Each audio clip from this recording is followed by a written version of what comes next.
All right, sports fans, we are back once again. Thank you for joining us here exclusively on the MWPA YouTube network. And we go from one good game into another. If you joined us a little bit late, you might have missed, as it was Ann Arbor Huron with a 12-10 victory over Groves in the battle for 7th place here in the MWPA Boys State Championship Finals. Now we're getting out of the frying pan into the fryer, if you will, and now now this is not the first time these two teams have played, but I got to tell you, there's never been a game this year that had more on the line. This is the battle for the banner.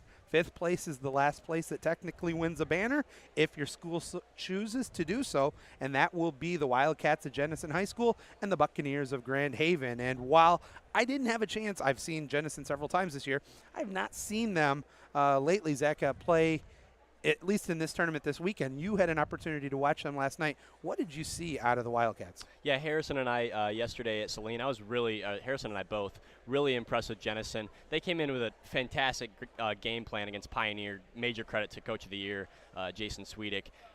Pretty much brought that game down to the wire. We're basically a shot a couple inches away from a team that's now in the state final. So really impressed with them in that game. Really impressed with their outside shooters. A couple sophomores and juniors, really coming out and having a great day. Ryan Radosky, Kevin Roon, Ben Jansen, just an absolute magnet in the middle, and then you got Gavin Haight, in my opinion, one of the best goalies in the state, who had a great day yesterday. And then they followed up with a great game against Huron and got the win. So I'm excited for this one.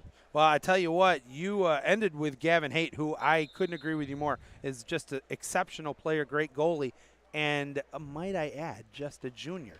On the flip side of the coin, from Grand Haven, and you know what, folks, these are two teams in the same district, so they're going to have to face each other at least twice, essentially, in the OK and district next year, regular season, not even counting tournaments. You go from Gavin Haight into McKinley Tubergen.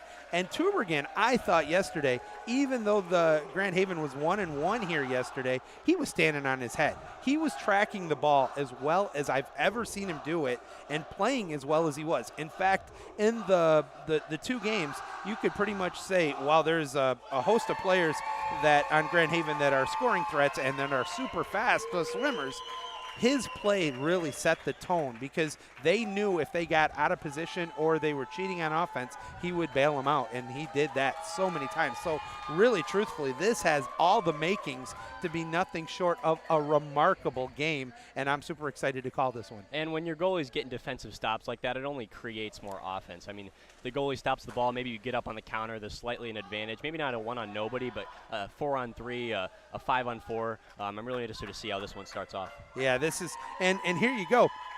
It's going to start out with a sprint. In the sprint, you have got two exceptional sprinters here. I'm curious to see who's going to win it, and it's actually Colin Kelly gets it over Albrecht, and those are 250 swimmers who I don't want to swim against. Me either. First possession, it will be going from right to left on your screen. It is the Buccaneers of Grand Haven trying to swim up, drawing the foul. No call. Late. Oh, it's a kick out. Okay, so 6-on-5 coming up here for the Bucks. Looks like Travis McKellar's hands were down on that one. Just didn't get him up fast enough. So let's see what Grand Haven can do with this first 6-on-5 possession. Ordinary foul outside 6. He could have shot it. Instead, he's going to pass it up. Setting up, they're doing the traditional 2-4 low.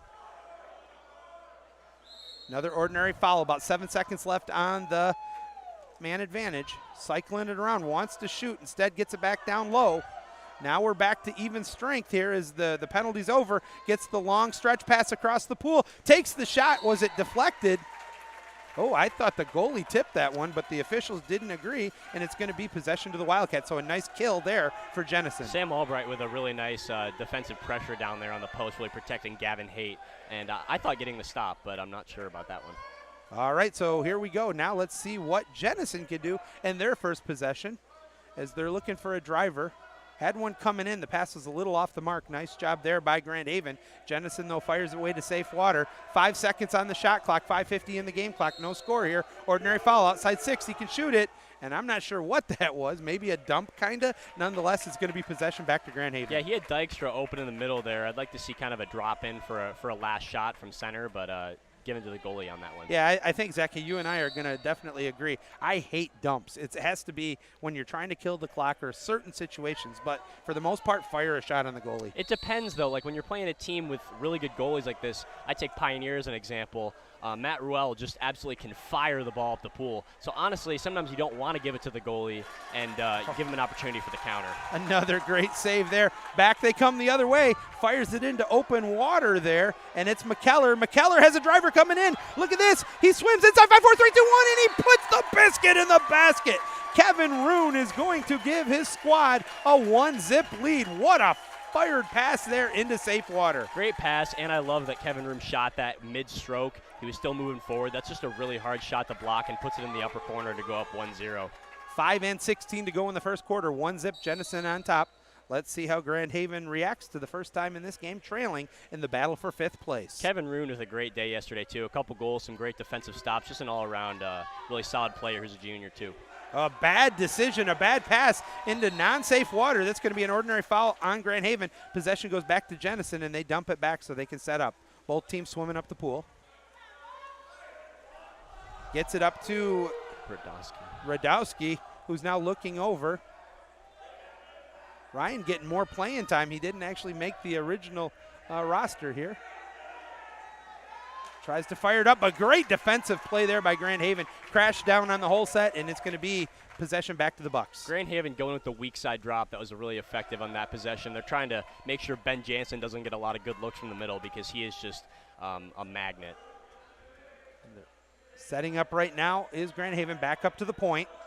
Looking to see a driver. Not a lot of movement right now from Grand Haven. They're just cycling the ball around into the traditional position. And a really errant pass to the whole set. Nobody saw it, and it's going to be a turnover back to Jenison. Travis McKellar with a really good center D work down low, just really denying Sam Timmer any look, and he gets the ball in the steal. All right, let's see what Jenison can do with this with a 1-zip lead.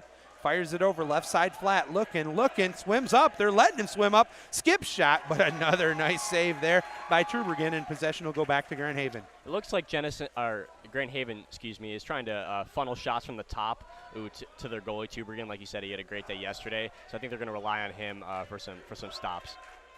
Brings it up to the point, tries to get it down to the whole set, crash and come in, and an ordinary foul is called on the Wildcats. Grand Haven kicks it down low to the wing. Over to the point, 8 on the shot clock here, 3:32 on the game clock. They trail by 1.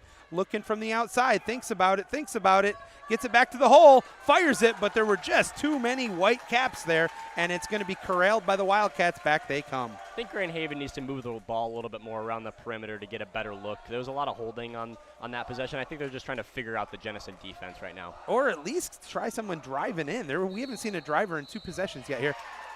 Looks like an offensive foul on Ben Jansen down there in the middle. Before the shot, so obviously that goal does not count. Back here comes Grand Haven, and now let's see. I'm a little curious. I'm watching Bill Ham to see if he's dictating any kind of driving here. Still hasn't.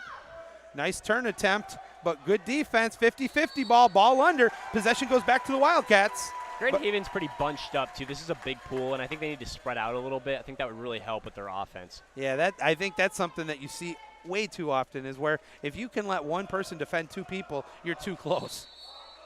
And a kick out, 6-on-5 coming up here for the Wildcats. Swings it back out. Now they're setting up. It looked like the kick out was on Colin Kelly.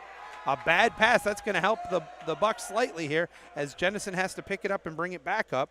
Looks like they're going to press Ben Jansen over there in the corner and make sure he's not involved in the 6-on-5. Radowski gets it down to McKellar. McKellar down to the hole, shoots, scores! A perfect pass there from McKellar, and he finds Logan Dykstra right in the middle, and he buries it in, and it's now going to be 2-zip Jenison. Yeah, great shot and pass, and with the press on Ben Jansen out in the corner, that opens up the middle a lot more and opens up that post, which we just saw right there. I think there's a cap being gotten on the other end by Gavin Haight. Now, the goal was good, correct? I believe so. Oh, okay, it's a little slow on I was like, did I miss something? And you're right, they are going to fix a cap here.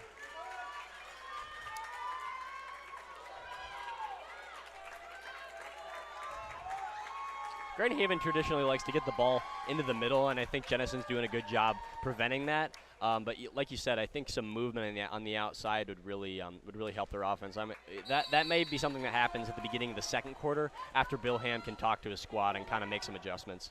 Timmer has it, fires it up to Colin Kelly. Kelly tries to turn his man, ordinary foul called. He's going to swing it all the way out to the left side wing, looks for a driver. There's the driver. It hit him in the face, but he's inside too. The ball was under, and that's a good call. Possession's going the other way. I'd like to see the movement from Jennison there. Also, I would like to see Soren Maurer kind of do a little bit of off-ball movement for that pass out, but a step in the right direction for the Grand Haven offense. Absolutely. I would say even though they didn't score, that was a successful possession. Outside, it kicks it back out. They'll reset up here. Wildcats up by 2, minute 45 to go here in the first quarter. Fires it out to the post. Radowski was lethal from outside. We'll see. Oh, but he puts it into Jansen off the post. Oh, off the post. And really, truthfully, there isn't much more zip you can put on that one. He fired that on all cylinders, but fortunately for Grand Haven, it hit the post, and now they're coming back the other way. Some good ball movement by Jennison on that possession as ordinary foul. Fires it up to the right side flat. Takes the shot cross cage just off the mark, out of bounds, and it will go back to Jennison. It looks like, I don't want to say they're in slow motion, but this is not the Grand Haven squad that I saw playing the 2 games yesterday. They look a little bit lethargic, for lack of a better word. I saw Jennison play yesterday as we have another kick out in the middle. Looks like on Sam Timmer. Is that his second? Was that his earlier? I believe it was. Yeah, that's a big deal for Grand Haven. Sam Timmer, a major contributor, especially on the defensive end. In terms of Jennison, they had 2 tough, decently close games yesterday. Radowski brings it in. Oh, they're leaving him too much. And honestly, if they're going to let you walk it up, you started at 7 meters. He ended up shooting at about 4, maybe 3.5 meters. That's going to be tough for anybody to stop. There was no help coming. Yeah, and usually I'm a big proponent of moving the ball a lot on 6-on-5, but in a situation like that, you're leaving a really solid outside shooter open on top. You just got to attack the goal and put it in, and that's exactly what Radowski did, making it 3-0 for Jennison. No, and we've talked about it with both Tübingen and Haight. You got to get them moving side to side so you get that open look. If you don't, but that particular play, I would take that one all day. 100%. 3-zip. Now this is a huge possession here for Grand Haven. They trail. They need to get a little bit of spark right now offensively. Final 35 seconds of the first quarter. Long shot deflected and saved, and that's what we've been seeing. Gavin Haight once again tracks it well, and it's going to be possession over to Jennison. And the shot clock's going to be turned off as the game clock is down to 20 seconds. Jennison can hold it for the last shot of the quarter here. So bringing it up slowly, methodically, gets it over to the wing. Wants to get it down to the whole set. There's no crash help coming right now. Well, now there would be. Swings it over to the left side wing. Thinks about the lob shot, puts it up, it hits on top of the post. It's still a live ball. Who's going to get it? Grand Haven ends up with it. 4 seconds if they hurry. Tübingen fires it up the pool. Skip shot just off the mark, but boy, he had ice water in his veins. He didn't even look like he was concerned. He actually was pointing at the top right shelf, but he didn't make it there. And actually, with the drop with Jennison down there at the 1 spot, I like the recognition. I believe that was Radowski passing it over. I'd like to see maybe a catch and shoot on that one, but the wings have got to curl up. If Grand Haven is going to drop off the wings, you got to punish them for doing that on defense. All right, 1 quarter in the book here to decide who gets 5th place in the MWPA Boys Water Polo for the 2022 season. And at the end of the first quarter, okay, nice look from Jennison. They continued where they left off from last night. Now, from what I saw from Grand Haven yesterday, it looks like they've got a little bit of work to do to get back into that running on all cylinders like they were yesterday. From your perspective, what do you think right now Bill Ham is telling his squad? I think they need to kind of cycle people out of the middle. It seems like they're really trying to go for that traditional center offense, trying to work it out around the perimeter and into center. We saw what they were successful is when they were driving, when they were passing the ball dry around the perimeter, and they were getting looks from their different teammates. I think if they rely too much on one guy, if they're relying on Garrett Berry, who's been a great offensive player for them, their goals leader, 62 goals. If they rely on him, in the postseason, you got to have multiple weapons, like you were talking about earlier, in the pool, because your top player is going to get focused on more. Well, let's switch gears now. We talked about right now trailing 3-zip, and definitely you cannot think that Grand Haven's out of this game with only 1 quarter gone. But on the flip side, what do you think is being said over on the Jennison bench? I think I think Jason Sweeting's telling them not to take their foot off the gas. Like you said, Grand Haven's more than capable of getting back in this game. And, they do have a 3-goal lead, which is great going into the second quarter. But 100% Bill Ham's squad is going to make some adjustments. So I think Jenison needs to keep getting up and keep playing good defense. Interesting point. Both of these two teams have had some pretty impressive comeback, both comeback losses and comeback victories. So we've seen both ends of that. And I again, totally know that both coaches are never going to count their chickens until they've been hatched. 7 minutes to start the second quarter here in just a moment as we're waiting for the next sprint. It was an entertaining first one, and it looks like once again we are going to see the rematch of Albrecht doing battle with Colin Kelly.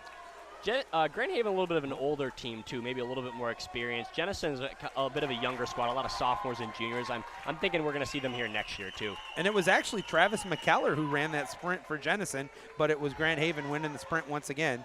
They have possession here, going right to left on your screen. Jenison immediately dropping again, just like they were in the first quarter.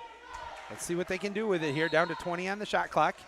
First possession, second quarter, trailing by 3. Swings it open. Oh, if he could have cleanly caught it, he had a great look, but that makes it too easy for Haight to carry up, and now back comes the Wildcats. Again, the difference in the offensive possession is the dry passes. When the team is dropping, you really got to work it around that perimeter and all be a threat to shoot. Up by 3. Field goal advantage here for the Wildcats as they have it right now. A field block, and that's a goalie's best friend when you can get those kind of field blocks from that far out. We both have seen games in the last 2 days where field blocks have actually led to the ball going in the back of the net. 100%. I talked about it with Harrison yesterday. The goalie's really the last line of defense as Grand Haven gets the ball here down low. Great stop again by Haight. Oh, and a second chance right there, but unable to capitalize on it there was Sawyer Crum. Yeah, and I think there might have been a little bit of a hold there by Kevin Roon, but, that allows Haight to go and get the ball. And I said Sawyer Crum, but that was actually Cosbaum, Evan Cosbaum, who had the second chance there inside about 1 meter. Yeah, and Sam Timmer's got to be careful here. I believe he has 2 kickouts, and he's on the inside behind on Ben Jansen. Long cross cage shot off the mark, out of bounds, and possession will go back to Grand Haven. We got about a minute and a half gone here into the second quarter. Jenison still on top, 3-zip. Quick pass up the pool.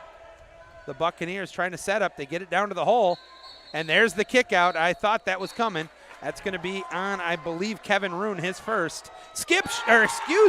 Passes it over down to the wing, puts the biscuit in the basket for the first time. That was Joey Reese, the junior, just fires one in from the wing. And I was going to say, right before that happened, I think if you're Bill Ham, you had to consider a timeout right there, but he recognized that there was an advantage off the kick out and just a really quick goal, a great cash-in by Grand Haven.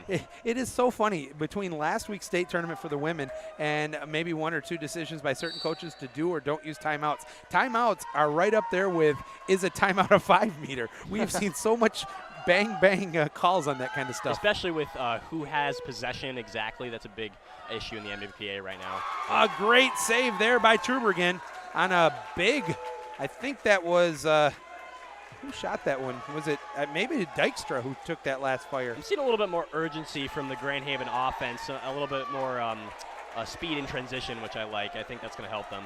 Nice job cycling the ball around right now here for Grand Haven, trying to get it down to the whole set. Ordinary foul called, kicks it back up to the flat. 10 on the shot clock, 4:53 on the game clock. They get it down to the wing, has a driver coming in, tries to fire, but the pass was off the mark, and it's going to be easily corralled by Gavin Haight, and possession will go back to Jenison. Just like Colin Kelly going after the goalie there. It's a risky move because now Jenison's got a little bit of an advantage going up the pool.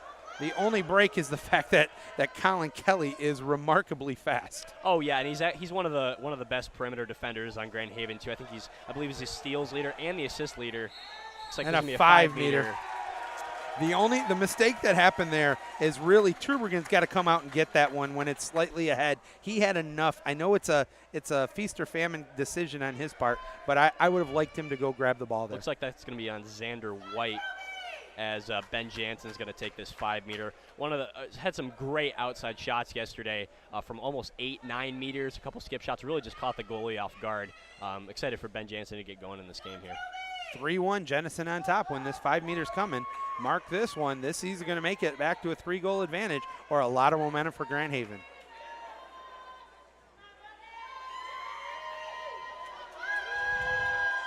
think the referee's concerned about Xander White splashing a little bit on the side, trying to confuse Ben Jansen. And the goal still finds the back of the net. No worries there for the junior Ben Jansen. Little skip shot goes to the right of Tubergen, and it makes it a 3-goal advantage once again for Jenison. Like I said, I think you got to still, if Grand Haven doesn't score in this next possession, I think you got to consider a timeout if you're Bill Ham to maybe run a set play or something. Up 3 goals, it looks like Bill Ham's talking to Austin Myers over there, maybe about the. Did you have Austin over with you guys yesterday? No, we had Brent Augustine, the primary official. Matt Bergdolt, who I played with at MSU, was over there. Some really great officiating yesterday. I have not seen Austin in a couple of years, so this is the first time I've got to see Austin. I think he's mostly on the east side, and you're kind of west base, so that makes sense. One of my favorite officials, though, yeah, he so does it's a nice great to job. see him. Also an MSU alum. There's a lot of them. Looking, thinks about shooting. Pump fakes, gets it down, but into triple team. And then a ball under is called, I guess. Possession is going to go to Jenison. Up by 3, 4:16 to go in the first half. Long stretch pass up the pool by Haight.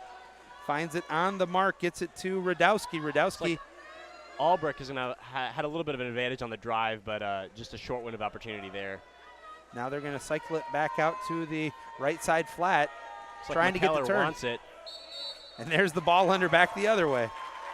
Very consistent with the ball under, and that's all you can ask for. Grand Haven has a little bit of an advantage in the middle. Looks like kind of a 3-on-2, but the ball's not up the pool yet. Now they fire it up, and they get it up to Cummings. Cummings is going to swim it up. We have not called much of his name this weekend. He's at about 6 meters, kicks it out to the right side flat, takes a shot. Oh, my goodness, he went high, and that's the one, my favorite thing to kind of yell at players is crunch those abs, follow through on that shot. Yeah, and on the same side, I always tell players when I mentioned this yesterday that when a player is shooting high, typically they're actually looking high. They're not looking through the net. They're kind of focusing on something else. So I think you need to kind of dial it in and start low on the next one. Oh, what a defensive play. That's going to lead to a possession going back to Grand Haven. I think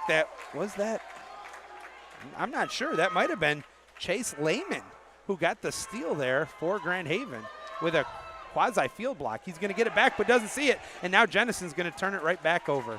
Is Garrett Baker on the bench over there for Grand Haven, their leading goal scorer? I haven't seen him yet in this game. Actually, for Grand Haven, Colin, they got Barry on there, but there was a turnover down there. The goalie wisely put it underwater, as I think Kevin Roon had his hand on top of the ball. Okay, because that was really close. I turned away for a second, and I look at the goalie with the ball under, and I'm like, well, he got a break. Lob shot put up there, and it's in! Oh, my goodness, what a perfect lob shot, and that's going to make it a 2-goal game, trying to fire up the crowd right there with that biscuit in the back of the basket for Grand Haven. It is Chase Lehman. I think a really key goal there for Grand Haven. Jenison hasn't scored in a few minutes, and they make it a 2-goal game as both teams go to their bench. Several substitutions, as you said, for the two teams respectively. 4-2, Jenison on top, 2:46 to go in the first half. The Wildcats going left to right. They're wearing the white caps, dark caps for the Bucks. Swings it over to the left side flat. Looking. Again, not a lot of drives, moves it around. Cycling it, shoots it. Oh, that was a huge break because I do not think Tubergen saw it. Gets it back wide open inside 2, shoots, and scores. Oh, baby, that's a gift for Ben Jansen as he was left alone, and you can see Tubergen say, Coach, what could I do? That's tough if you're Tubergen, and there's not much you can do on a one-on-nobody like that. A really good shooter like we talked about. Looks like it's going to be a timeout by Grand Haven. I think a wise timeout, and kind of as Jenison responds to that goal just scored by Grand Haven. No, that's a good timeout, and I think Bill was really hoping after that last goal, they started to get the crowd into it a little bit. You could see the bench firing up a little bit. That was the goal they did not want to give right back right away. I think momentum shifts timeouts are really underrated and underappreciated. Like you said, I think that was a really key time for Grand Haven. I'm interested to see what they run off of this, if they run a set play, maybe an isolation for someone, maybe a little bit of movement. Well, I will say throughout the year, including the infamous Grand Haven-Rockford game, we've seen some great designed plays from the Buccaneers off of a timeout. Bill has been exceptional on that. And you can see him, he really gets into the X's and O's. And for me, I had two coaches that I would coach against that I thought I hated coaching because I always felt I got out-coached from them. And one of them was Pete from Jenison. He's just he outthinks you in ways you don't know you can be outthought. He's been around the block for a little bit, that guy. So yeah, he's quite long in the tooth. But I love him as an official. I loved him as a coach. Not coaching against him, but I love watching games that he's coaching. Pete Hewitt is just so in tune with water polo, and he's exceptional at drawing up plays in timeouts. Yeah, what do you think Grand Haven's going to go to on this play coming out of the timeout? I think what you're going to see is somehow they're going to want to get the ball into the hands of either Colin Kelly or Garrett Berry. They're going to try to probably use Gabriel Ham as a decoy.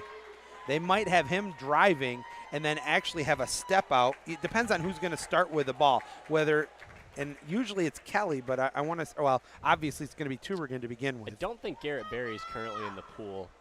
Not sure where he's been. I haven't seen him. He may have just had a quieter game, but I haven't seen him yet in the pool. I'm wondering, truth be told, I'm starting to wonder if he is actually wearing number 6 instead of 22 right now. Yeah, I haven't seen Grand Haven play nearly as much as you have, so I call for you to be the expert on that. As Rudowski gets a nice steal. Grand Haven, again, really close on the offensive end. Whatever they were trying to run, just disrupted there by Rudowski. No, absolutely the opposite of everything that Bill Ham wanted for his team off of that timeout. One pass intercepted, and the Wildcats come back the other way up by 3.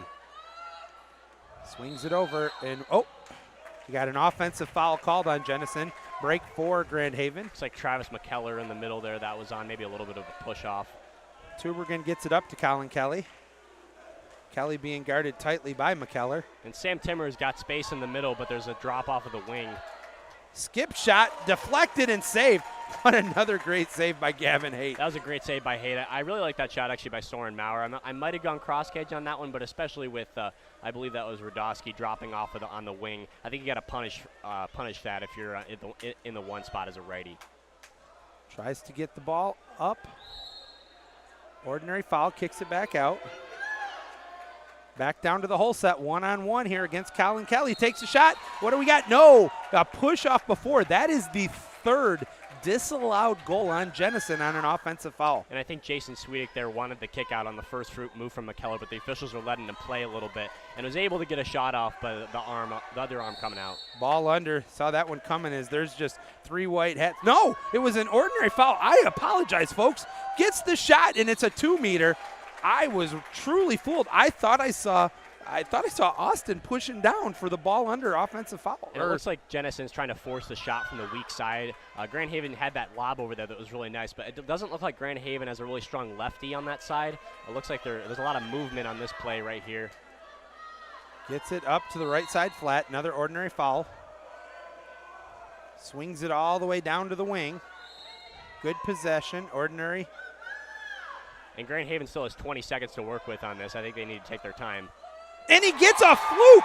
It was, I think, shielded that time was Haight, and it's Colin Kelly who gets the goal.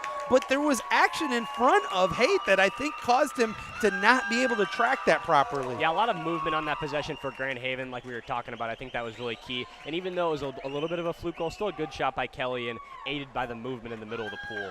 Yeah, that's the first time today we can see Gavin Haight looked a little confused on a shot coming at him.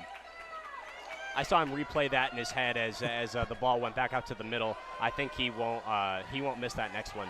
5-3 now, 2-goal game. Jenison, though, with the lead and the ball. And another offensive foul is called on the Wildcats. The Bucks with a chance with 45 seconds to go in the half, potentially to make it a 1-goal lead. Ben Jansen really kind of backstroking into Sam Timmer. And, the referees are trying to let him get space, but he can't go into Sam Timmer like that. Haight comes after it. What do we got? And is it going to be a 5-meter or kick out? It's just a kick out. 6-on-5 here right now. I don't think he was in front of the goal, so I don't think he can call a 5-meter there. I agree with that call. Gets it down low, 1-on-1. That's going to be another ordinary.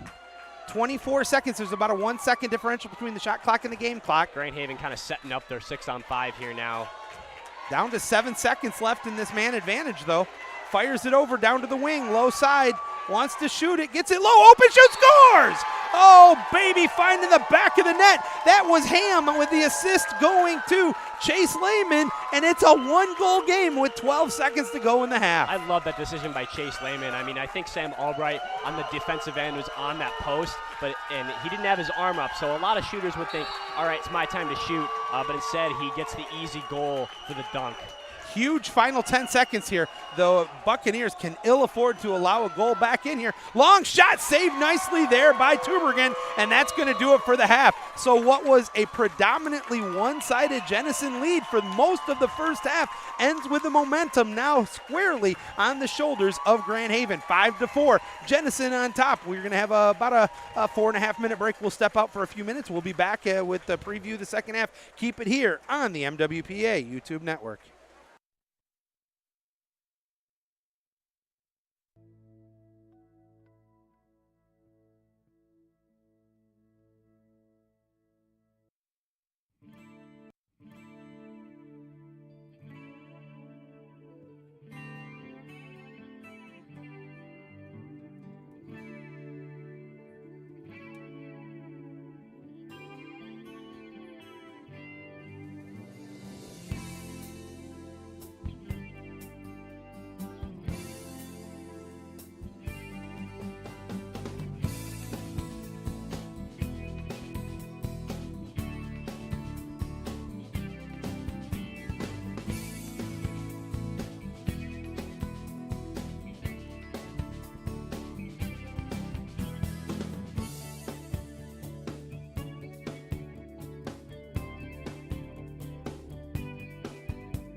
All right, sports fans, we're coming back here for the second half. You are joining us exclusively on the MWPA network. To my right, I got Zach. I'm Joey. Thanks for joining us here exclusively. Our director and producer is the legendary Chase Joseph. And somewhere down on the pool deck is Harrison Watt, claiming to be doing MWPA board member work, but you know, I'm a board member. I'm not doing any work other than enjoying and calling a great game with you here right now. Yeah, I think Harrison might be checking out the hospitality room. I'm not 100% sure. He looked like he needed a cup of coffee this morning for sure. Okay, now this is one of the perks of doing these streams, and sometimes we have people that are watching or listening that can somehow disseminate information to us to help us out. We have just found out that it is Chase Lehman wearing number 6 as himself. So first of all, to anybody watching who is a fan of Chase, I apologize for even considering that it might have been somebody else. Where is Garrett Berry, you might ask? Being that he is the goal leader with 62 and he played such a great job yesterday, unfortunately he had prior commitments and is at a wedding. And so he might be watching us on exclusively on the MWPA YouTube network. If you are Garrett, I can tell you your team is battling hard and doing everything they can for you as they are trailing by 5-4, but have played much better late in the first half. Yeah, and I think Grand Haven definitely missed him in that first quarter, but they kind of came alive there in the last few minutes of the second, capitalizing on some advantages and some 6-on-5s that happened with Jennison. I'm interested to see how players in foul trouble affect this game. Jennison got a little bit in trouble against Pioneer, even though that game went down to the wire. Kevin Roon, I believe he had 3. Travis McKellar had a few. So that might be a factor here in this game, actually, for both sides, with the amount of physicality that's being demonstrated. All right. Well, I think the first couple of minutes of this is really huge. Let's see. That first goal is going to be huge. All right, here we go on the sprint. And it's won once again by Colin Kelly. Grand Haven will have the ball going left to right on your screen. And Grand Haven already looks like they're a little bit more spread out than they were on that other end, so I think that's a good adjustment so far in the second half. Swings it over right side flat, trying to get it down to the hole. They do. Fights it, shoots it. What a tip at the end by Gavin Haight. I think it's a really, really good entry pass by Xander Wright, right to the hand, and the drop coming, but able to get a pretty good shot off there on that possession. All right, cycling it around, gets it up to the top. Tries to get it down. It was deflected, but still Jennison ball.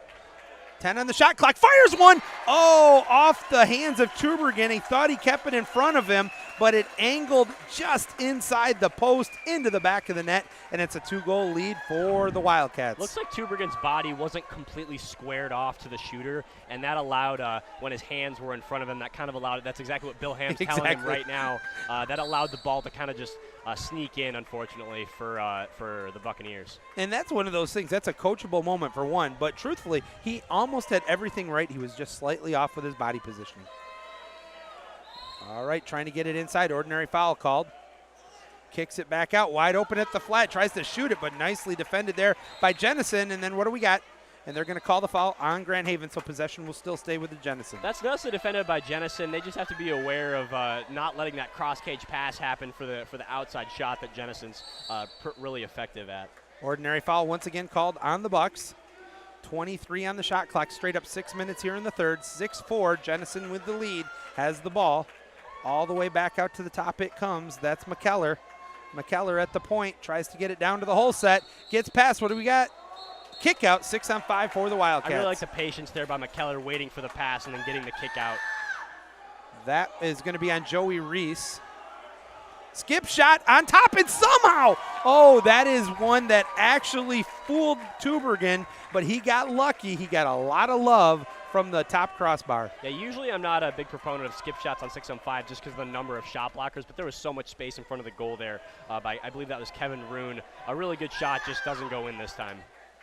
Now let's see if Grand Haven can take advantage of the little bit of luck they got, the lady luck, and a bad pass is going to be easily intercepted. Oh, that is one I'm sure Sam Timmer would like to have back. Yeah, it looks like they had Joey Reese there driving down. That would have been a good opportunity for Grand Haven as Jennison comes the other way. The crash coming on, could be a steal, and it will be a steal for the Bucks. Look at this, if they hurry, they got 3-on-2. Colin Kelly doing what he does best, stealing the ball. And he continues to swim down. Now it's a swim meet, turns it in slightly. Late pressure coming, he doesn't see it, and it's going to be stolen right back by Jennison. Great team defense on both sides there. Yeah, I really like Travis McKellar coming up from behind and kind of stair-stepping and helping his guy as he was beat a little bit. 6-4 Jennison with the lead, 4:47 to go in the third. All of a sudden it's becoming a swim meet here. Lob shot put up and in. Oh, a very patient shot there by the senior, Travis McKellar. He forced Trubergen to kind of make his move early, lobbed it over him, finds the back of the net, and Jennison is back up by 3, 7-4. Yeah, that was a really well-placed shot as Jansen thought he was going to get the kick out on that first move. Timmer doing a good job, though, getting his hands up. Swings it around, tries to have it. Loose ball. It's going to be corralled there by Jennison. A bit of a swarm defense down there by Jennison as they bring the ball back up here on the counter. Ben Jansen looks a little gassed, kind of in the backcourt here, breaststroking up the pool. Tries to bring it up, swings it over. That's into safe water. Radosky again on the outside. Oh, what a break there, because that was another weird shot. And those ones that become change-ups sometimes are really difficult for the goalie. Yeah, I think it was helpful that it was on the water. Tubergen kind of corrals that pretty easily. That's definitely going to be a confidence booster. All right, I think we're back to good. So if you're joining us on the stream, we got a 6-on-5 coming up here for Grand Haven. Gets it down low, thinks a shot, doesn't get much on that one. And I think that was a bad decision by Ham that time to take that shot with pressure. I think Gavin Haight was more than anticipating that. He was already shifted all the way over. I think Grand Haven needs to work the ball a little bit and slow down their 6-on-5 and just, find the best shot, as there was a kind of a scrum in the middle. That's why Ben Jansen kicked out on that one. Under a minute to go here in the third quarter. 9-5 Jennison on top. They have the lead and the ball. Swings it over, left side flat. Looking for a driver, or actually the whole set. Ordinary foul called on Grand Haven. Kicks it back up to the top. And actually, they're defensively cherry picking right now are the Wildcats. Not completely, but they're keeping right now. They're keeping Ben Jansen just inside mid-pool. Like I said, he's been fighting in the middle a lot, actually, in the whole set position and the whole defender position. I think he's just a little bit gassed and is kind of taking a breather there for a second. 20 seconds left on the shot clock for Grand Haven. Final 30 seconds here in the third quarter, and another forced shot. And right now the shot selection for Grand Haven in the last minute and a half has been questionable. I think Grand Haven getting a little frustrated by Haight. They got one in on him earlier on a deflection as Haight brings the ball up here. It kind of happened yesterday a little bit with Pioneer. They started lobbing a lot on Haight as he was just deflecting a lot of shots for them. 6 seconds to go here. Final shot here of the third. Long shot, cross cage, just off the mark, and that'll do it for the third quarter. So it was a one-goal game at the half. And Jennison, though, came back, scoring 4 of the 5 goals here in the third quarter to up their lead to 9-5 as we go into the final quarter to figure out who is going to be crowned 5th place in the MWPA boys for the 2022 season. And this, even though it's kind of we've had the yin and yang of a game here. Momentum has definitely been back and forth. Right now, the momentum seems to be back towards the light-colored caps of the Wildcats.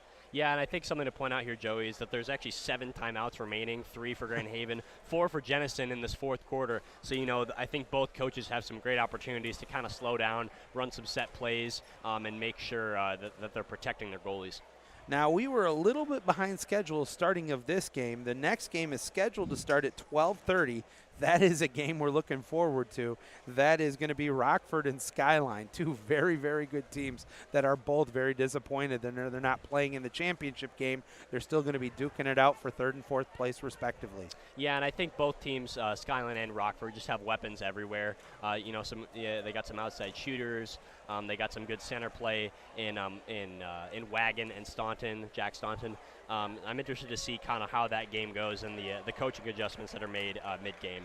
It's funny that you mentioned that because, to be honest with you, I thought both Pioneer, from the little bit I watched of your stream yesterday that I could see, and then, of course, watching the Hudsonville versus Skyline game yesterday, I thought both Hudsonville and Pioneer played very good water polo yesterday, and they had to fight against a very good team to earn the right to be in the championship game today. Yeah, I think everyone's going to want to tune into that state final. I think it's going to be really interesting.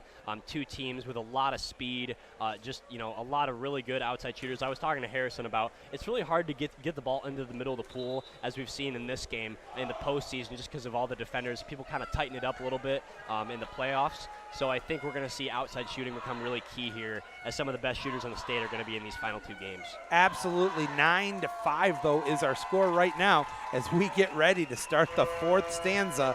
And again, I think there's just too much water polo left to be played to say the Buccaneers are out of this game.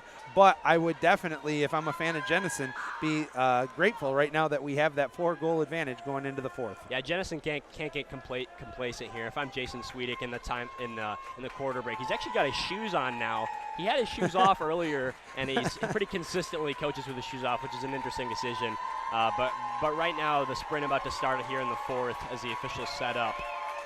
I do like that we have there are a few coaches throughout the state that do coach on the girls' side.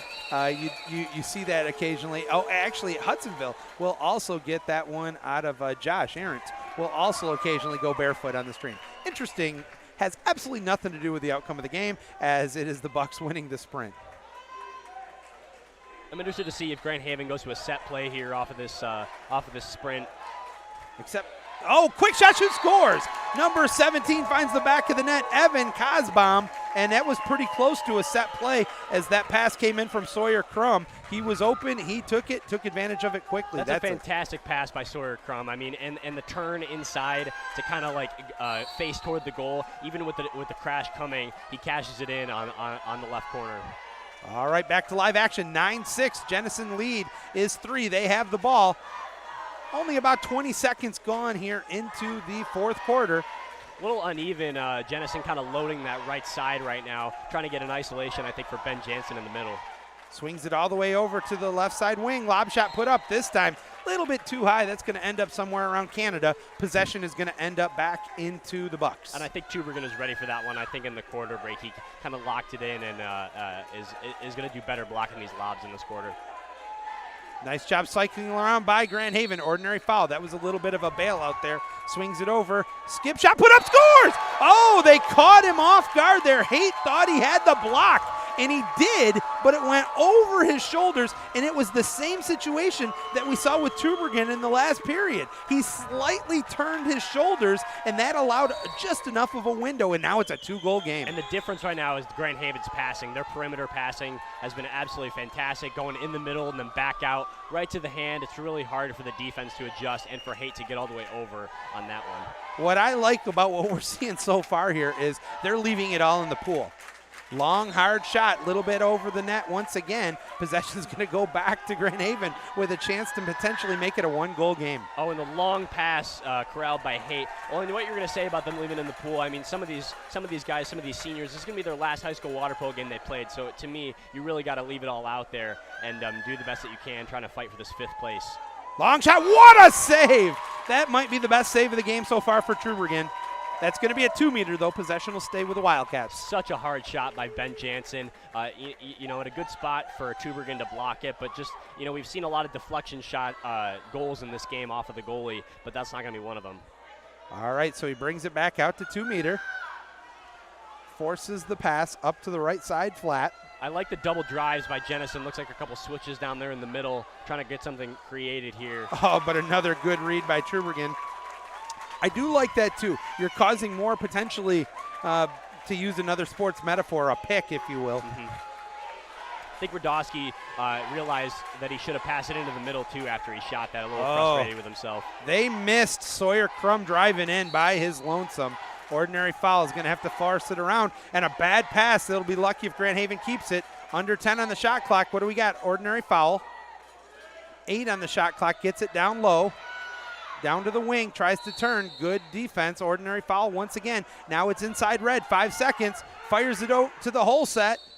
Another ordinary foul. We're down to 4 seconds. Looks for somebody. Gets somebody. That's that's a kick out. So it's going to be a fresh shot clock in a 6-on-5. Huge opportunity here for the Bucks, but a bad pass. They're lucky to keep possession. Having it, looking at it. Good defense. Ball under. Possession's going to go to Jenison. That's Radowski going to the corner as Jenison looks like they're going to be up a little bit. I really like the defensive adjustment for Grand Haven on that possession. For Jenison kind of closing out on those passes from outside of the middle. A much better job on that one. That was just a case of no way was I going to let something happen from the post to post. Yeah, and I think that was a really key stop there by Jenison. Ben Jansen right off of Tubergen. Tubergen, he's lucky. Sometimes you want to get that one to hit your chest. And what a read by Haight. He came out. He sniffed that out. Looks like there's going to be a timeout by Jenison. As Swedick calls the timeout, but I got to tell you, every time a coach calls a timeout and the goalie's going after the ball, I'm like, I'm going to double check myself before I say anything if he had it or not. And I think that's a wise timeout by Jennison, like you said. I think this is turning into a little bit of a swim meet. Both teams going really back and forth, and both goalies trying to push the ball up. I think we need to calm the energy down a little bit and kind of assess what we need to do here out of the timeout. Now, there's still 4:26 to go. With it being back down to a 2-goal lead, obviously this is going to be one that plays out all the way till the finish of this game, or at least you think so. I like that both teams have continued to have the players talk to the officials and say, okay, what did I do that caused this infraction on me, or what didn't I do to draw this kick out? And the officials have been very, very good about that. And to me, you're asking a genuine question, and it's not an aggressive ask. It's more of just, hey, what did I do so I don't do it the next time, and kind of how you're calling the game. I think it's a very respectful exchange between player and official there. Well, you talked about Brent Augustine, our head of officials for the MWPA, and he's always said, if you come at an official and you ask me what should I have done differently to either draw or to not draw a foul, they're going to be more apt to help you than if you say, you throw your hands up and just disagree with them. And I always hate that when players will, in the middle of the pool, instantly put their hands up and look at officials, because it's never going to help you. Yeah, and I think that's similar from a coaching perspective. If you're constantly, berating the officials and arguing, they're less likely to listen to you on those ones that they actually maybe need to be looking for something, as it looks like Jennison's going to come out of this timeout here. I'm interested to see what Swedick has run up for them. I think he's just asked him to calm down a little bit and try to regain this 3-goal lead. All right, well, this is a bigger stop for Grand Haven than it would be a score for Jennison, but this is still a huge possession nonetheless coming off of this timeout. Yeah, I think that's a really good point, Joey. I think we got Ben Jansen, looks like he's going to go into the middle again. Interesting, we got Radowski down there on the wing. I think he may be trying to get some sort of pass out, or maybe a pick going to be run on this possession, as Hate's going to take it up in the middle here. All right, here we go. The ball gets thrown in. Looks like a weak side drop by Grand Haven. And a kick out. Oh, that's a very, very difficult kick out for Grand Haven, as a man advantage for the Wildcats, looking to make it a 3-goal lead once again. Swings it up, left side post, thinks about shooting it. Now they get it down low. Lots of arms up here for Grand Haven, and a bad pass by Jennison. They'll have to reload. They still got 5 seconds to go in the man advantage. Up to the left side flat. Grand Haven shifting really well down low on the defensive side. Down low, we're back to even strength. Wants to shoot it, hits the post. A huge break for Grand Haven, as they were able to get that one by Tubergen, but unfortunately it didn't find the back of the net, hit the post, and it's going to be Grand Haven ball trailing by 2.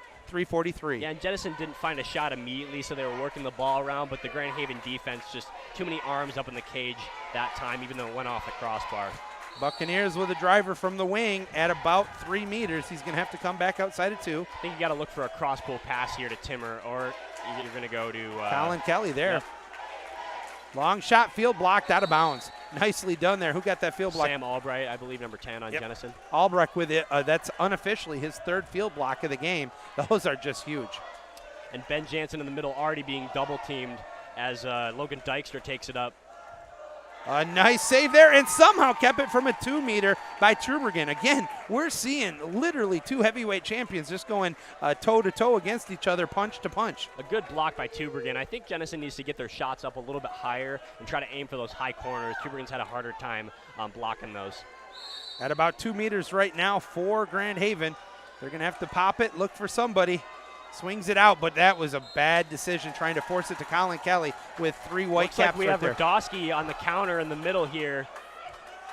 Some good awareness, leaving a little bit early as the turnover happens. And it doesn't, it's not in. It hit the post and it died. You don't see that often. A quick timeout by Bill Ham. And that is, from my perspective, a spectacular called timeout there by Bill Ham as soon as his goalie had the ball. Yeah, and I think Tubergen, even though I don't know if he actually got a little bit of a hand on that, I think it most benefited him, though. He actually came out a lot farther. It was going to be a one-on-nobody with him and Radowski, and kind of him coming out that much, he really cut off the angle for Radowski and made it really hard for him to get that shot in. No, and it's funny you bring that up with Radowski because he exactly as you said, he had a perfect counter. He was gone. And then what did Tübingen do? Tübingen just got big, and he's like, I double dog dare you to try to get it by me. I think Radowski's got a pump fake on that one. He didn't have a lot of time, but I think he got to throw in a little bit of a fake to get the goalie to jump and then put that in the goal. Nonetheless, again, we talked about on which team it was a bigger possession for, and for the stop for Grand Haven, they got what they wanted. Somehow it wasn't able to go all the way in, and it was picked up by Tübingen, and then the quick timeout there by Bill Ham. And now we talked about how Bill's been pretty good off of the timeouts with designed plays. You asked me last time, and I was wrong, and mostly because I didn't realize that Garrett Berry wasn't here. But with that said, what do you think is going to happen here? I think Grand Haven's going to come out of this timeout. It doesn't look like the whiteboard's out. I think they're just making sure that they're all kind of like locked in on these final 2 minutes and 30 seconds. I'm thinking they're probably going to try to go to maybe an outside shot.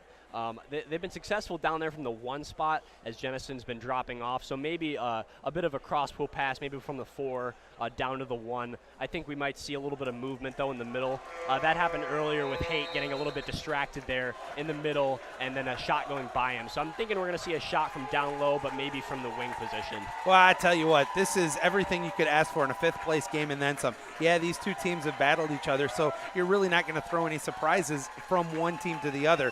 But they've played well. They're battling well. If you're a fan of either Jennison or Grand Haven, or if you're just a fan of MWPA Polo, you are getting what you wanted in this game. Yeah, the Grand Haven section kind of standing up there, encouraging them on this possession. A big one for Grand Haven. 2:34 to go in regulation. 9-7, Jennison on top, but Grand Haven with the ball. Like a bit of a switch down there on the weak side. Oh, and it did get by Haight, but he was able to corral it in. We've seen that now on both ends. And the shot did come from the 1 spot, like I was saying earlier in the timeout.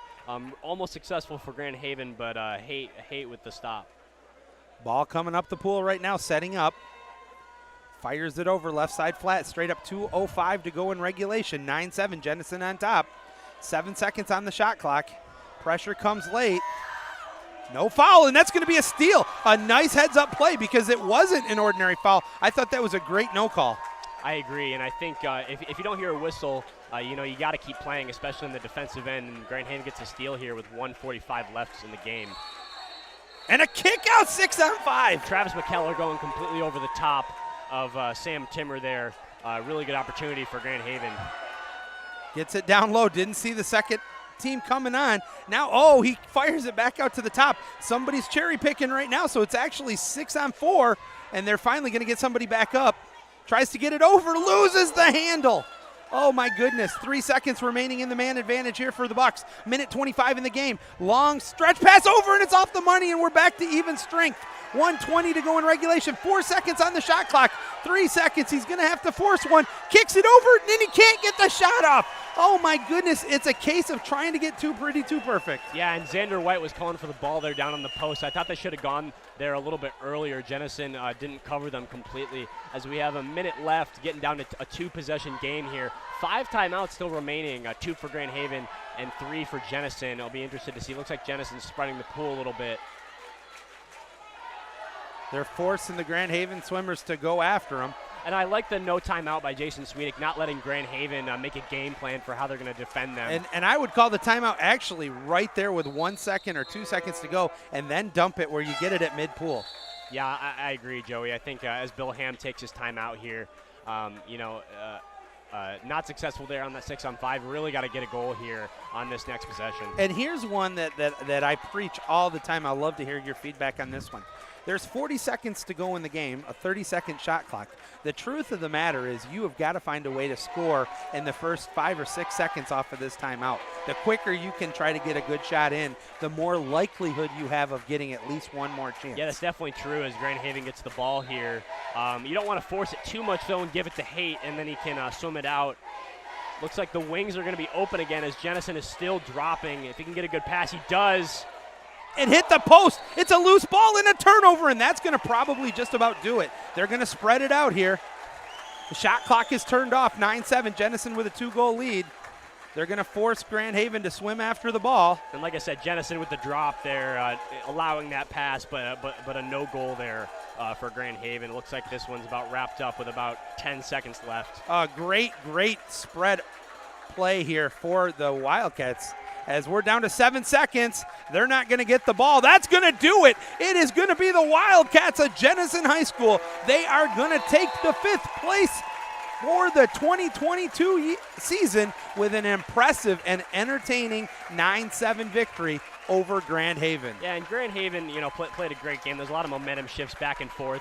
Grand Haven, losing some really key seniors from last year. A really old team this is, with a lot of experience. I think they did a great job this season with the 6th place. Jennison, great job again by Jason Swedick, and coming alive here in the last couple minutes. You absolutely tip your cap to both players, or all players on both teams, as they duked it out. And both of these teams were so close to being a top 4 team in the state, and being 5th and 6th respectively is absolutely no shame. Congratulations to both Jennison and Grand Haven. Folks, we're going to end this stream right now, and we're going to get ready for our next stream, that next game, which is scheduled to start at 12:30. My guess is it's going to be closer to about 12:40, maybe 12:45. Keep an eye on the MWPA network. You'll be able to link on that next game. That is going to be Rockford and Skyline. We'll have it for you soon. Once again, Jennison takes 5th place with a 9-7 victory over Grand Haven. We'll be back, folks. Thank you.